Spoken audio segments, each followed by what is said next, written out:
મારી યુટ્યુબ ચેનલમાં આપ સૌનું સ્વાગત છે। હું હર્ષાબેન કટકિયા। જય બાબા સ્વામી, જય ગુરુદેવ।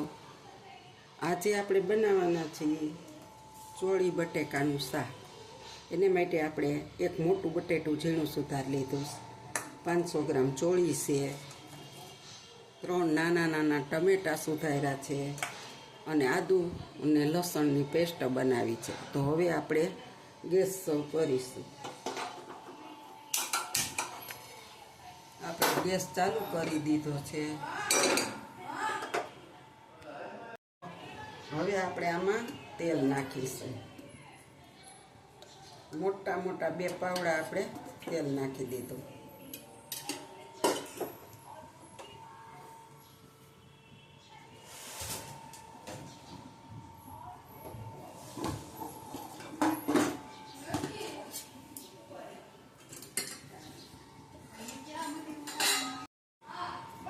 હાલો, આપણે હવે રાઈ નાખીશું।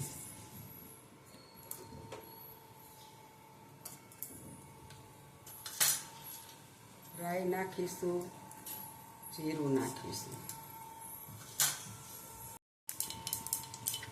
હાલો, આપણા રાઈ જીરું તતડવા લાગી ગયા છે। હવે આપણે નાખીશું એની અંદર હિંગ।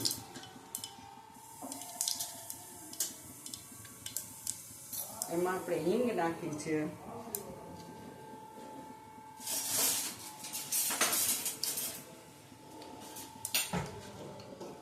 હવે આપણે નાખીશું આદુ અને લસણની પેસ્ટ।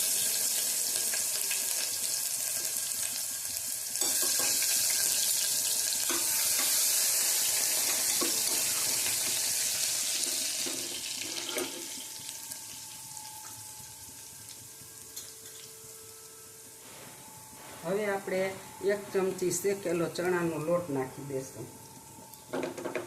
1 ચમચી છે, પોલો પોલો ભરીને આપણે એમ લાગે કે 1 ચમચી છે, એ જો અસલ અંદર પકડાઈ ગયો છે। હવે આપણે નાખી દઈશું ટમેટા।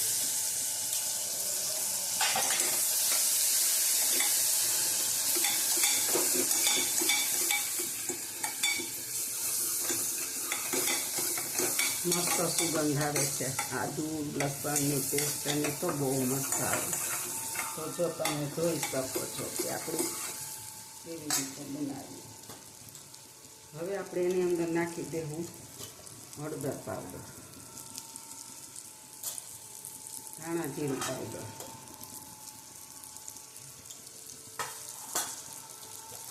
અને હવે નાખી દઈશું આપણે સ્વાદ અનુસાર નિમક।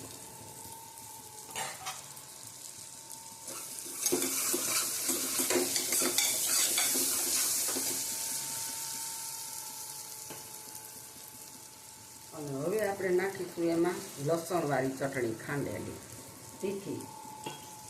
આપણું મરચું છે ને કાશ્મીરી મરચાં જેવું જ છે, મસ્ત લાલ, એકદમ મસ્ત શાક બને।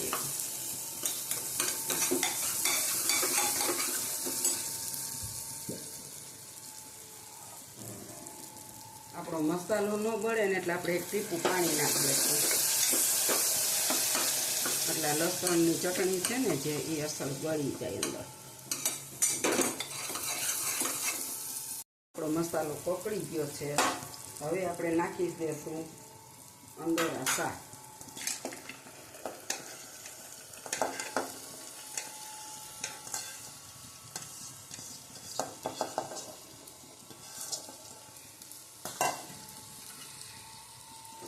હવે આપણે એને થોડું હલાવી દઈશું।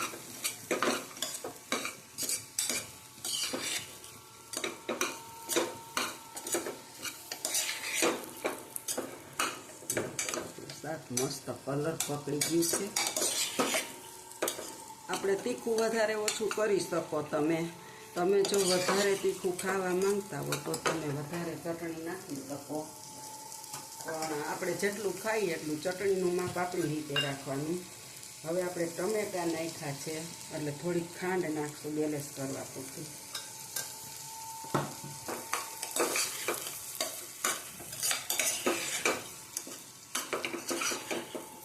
હવે આપણે આને 2 મિનિટ એમને તેલમાં જ ચડવા દેશું। જો આપણે આને 3-4 મિનિટ તેલમાં સડવા દીધું છે. હવે આપણે ચેક કરી લેશું. મસ્ત થઈ ગયું. હવે આપણે આમાં પાણી નાખી દઈશું. આપણું શાક તેલમાં મસ્ત ચડી ગયું છે.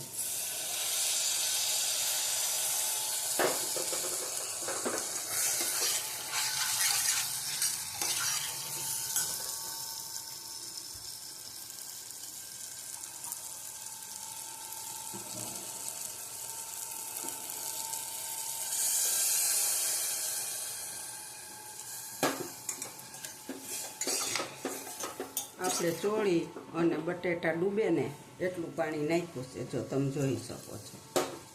હવે આપણે આને વિસ્તર વગાડી લેશું.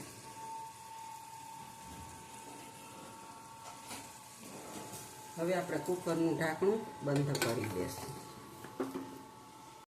હવે આપણે શાકનું કુકર ખોલી જોશું.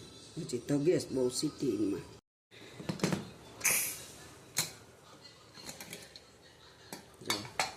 આપણું શાક મસ્ત નજીકથી બતાવું કેટલું મસ્ત તૈયાર છે. જો ખોયલું ને તો સુગંધ આવવા માંડી આસુની. અને અમે ગરમ મસાલો વાપરતા નથી એટલે નહીં નાખવું. અને અત્યારે હું સૂકેલી કોથમીર નાખીશ, કારણ કે બહુ વરસાદને કારણે કોથમીર તો એવી આવે છે ને કે અડવી નથી ગમતી. તો આપણે શિયાળામાં જ્યારે અમારે દેશી કોથમીરના પૂળા આવતા હોય ત્યારે લઈને આપણે સૂકવણી કરી દઈએ છીએ. અને આપણું શાક તૈયાર છે. અને જો તમારે ગરમ મસાલો નાખવો હોય તમે નાખી શકો છો. જો મારી ચોળીના શાકની રેસીપી સારી લાગી હોય તો લાઈક કરજો, શેર કરજો, બેલ આઇકન બટન દબાવવાનું ભૂલતા નહીં. આવજો. જય બાબા સ્વામી, જય ગુરુદેવ.